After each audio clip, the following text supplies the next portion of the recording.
The rain drummed against the jagged edges of the storefront window, a relentless rhythm that did nothing to mask the silence inside. Mark stood on the sidewalk, his boots planted in a growing puddle, staring at the empty display racks. 3 months of labor had been dismantled in a single night.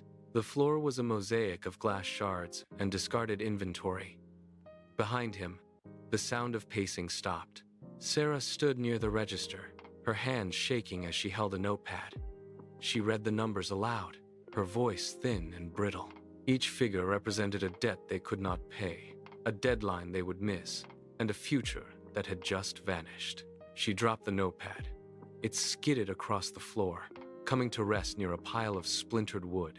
She walked to the wall, her movements heavy, and slumped down until she hit the floor. She looked up at the ceiling, her eyes fixed on nothing. "It is over," she whispered, the words barely audible over the rain.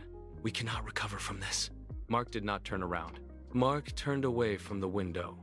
He stepped over the debris, his boots crunching on glass, until he reached the back of the shop. He knelt, his hand hovering over the wreckage before he pulled a single, undamaged item from the pile. He held it up, turning it to catch the dim light. It was whole. He did not look at the shattered shelves again. He walked to the back office, his pace steady, and grabbed a dry erase marker from the desk. He wiped the old, irrelevant schedule from the whiteboard with his sleeve, leaving a clean, white slate. He began to write, his hand moving with sharp, decisive strokes. "We opened the online shop today," he said, his voice cutting through the damp air.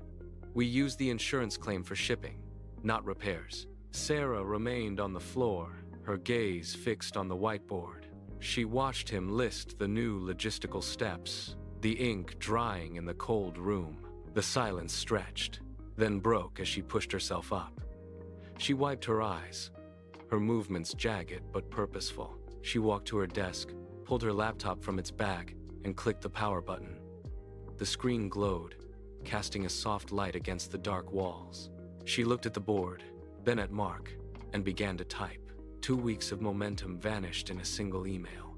The major supplier had pulled their contract, citing the recent closure as a breach of reliability. The shop, once humming with the sound of packing tape and digital orders, fell deathly quiet. Mark stared at the screen, the cursor blinking in a rhythmic, mocking pulse.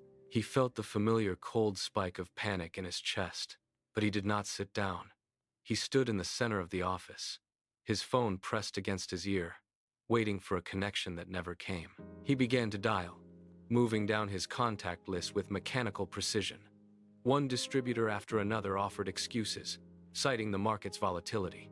His voice grew hoarse, scraping against his throat with every plea for a chance.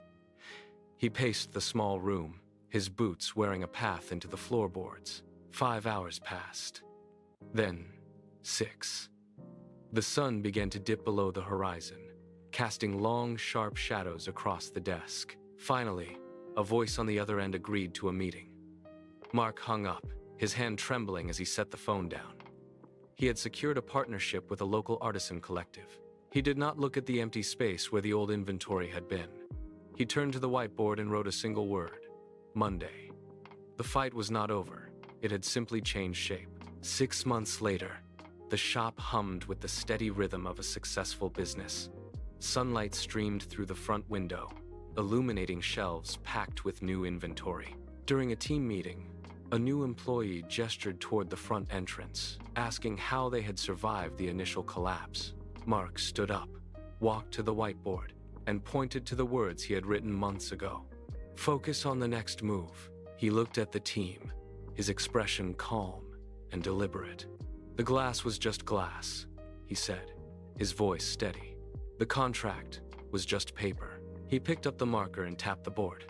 The real asset was the decision to act instead of waiting for the situation to improve. He explained that everyone faces the same obstacles, but the outcome depends on the filter they apply to those challenges. He told them that when the mind stops searching for excuses, it starts finding solutions. Sarah leaned back, listening, as the team watched Mark. He finished his coffee, set the mug down on the desk, and turned back to the work at hand. He had trained his mind to see the path. Mark finished his coffee, set the mug down, and walked to the front window. The rain had finally stopped. Sunlight cut through the glass, illuminating the busy shop floor.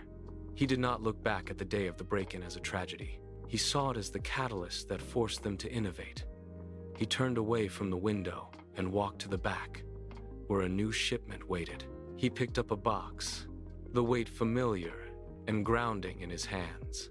He began organizing the inventory, his movements precise and efficient. He knew that tomorrow might bring a new delay, a different obstacle, or another sudden change in the market. But he also knew he would not stay stuck. He would acknowledge the problem, adjust his plan, and keep moving.